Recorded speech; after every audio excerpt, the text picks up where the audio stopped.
In the White House spotlight tonight, ladies and gentlemen, boys and girls, Robert Saleh. The Jets came out flat.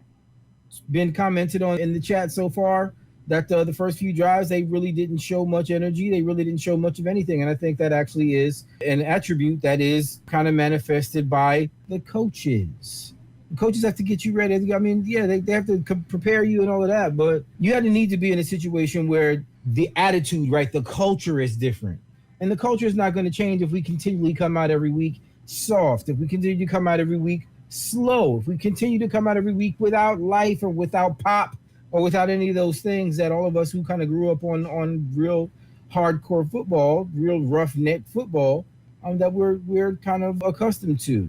And as of right now, Robert Saleh seems to be coaching a lot of guys that are, content to sit back with the flip-flops hanging off their toes and talking junk in messages and meetings, whatever, but not necessarily putting it all together on the field. And I mean, we see small things here and there, but a lot of it needs to be tightened up, and a lot of it needs to be tightened up by Robert Saleh himself. I do like the guy. I'm encouraged by how it is that he's carried himself and has represented his team so far. But there are really major questions about if this guy is going to be the guy that's going to take us to the promised land. And it's hard to say for me, because, I mean, again, I see enough flashes, but I also see enough lifelessness and unpreparedness and all of those things. So in the spotlight is real simple, family. Robert Saleh needs to step his game up.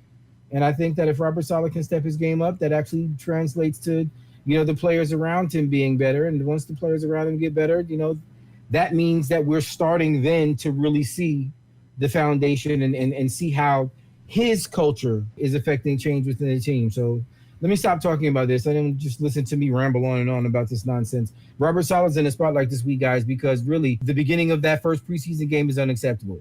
And we cannot continue to start like that. We cannot follow up a game with something like this, especially when you have winnable games in week 2 and week 3. We've got a lot to work out. But CJ, man, I mean, I know there's a lot to be unpacked there. I think it's very appropriate because, I mean, one thing, he's definitely got to take a look at this game film, and he's probably got to say, he's got to look at Jeff Ulbrich, and he's got to say, look, we're having issues tackling. We're having issues with fundamentals. We shouldn't be doing this. I know this is preseason game 1. I know if there's any game for us to have a bad game, this would probably be the bad game for us to look as bad as we did. But going into next week, we need to see a lot of this stuff cleaned up. And every week after, we need to see more of it cleaned up and more of it crisp. Because otherwise, on September 11th, when we open up against the Ravens, we're going to get smacked. Plain and simple. Okay? Please just not even remind me about that right now. Look, we've got these box seats and be up there with the lounge guys and the superstar Jet fan players and the Jet content creators. I'm really looking forward to meeting a lot of these guys who I consider my peers, but who may not actually know who the hell I am at this point.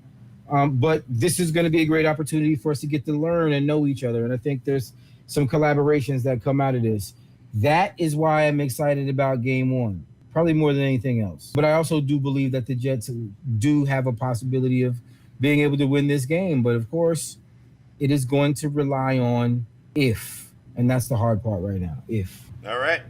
So I want to thank everyone for tuning in over here. Shout out to Errol Marks, who's joining us. Guy Fisher, I still say we should have pursued Brian Flores. I know he runs a different defense. I'll call it a winning one. He wouldn't have fit here. You could want Brian Flores all you want. He's a linebackers coach over in Pittsburgh right now. Yeah. Okay, he's not a defensive coordinator. He's not even a head coach.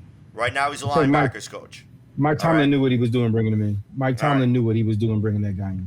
Scott Calispi, know he's coaching the talent that he has. Again, Jets fans overrate the talent on this team. Well, Litchmore fans already looking to fire coaches.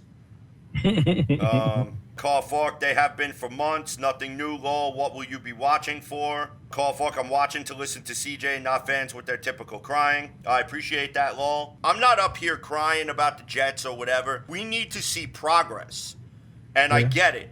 You want to say it's preseason 1. You want to say it's, look, what do you expect from them for the first game? Okay, I get it.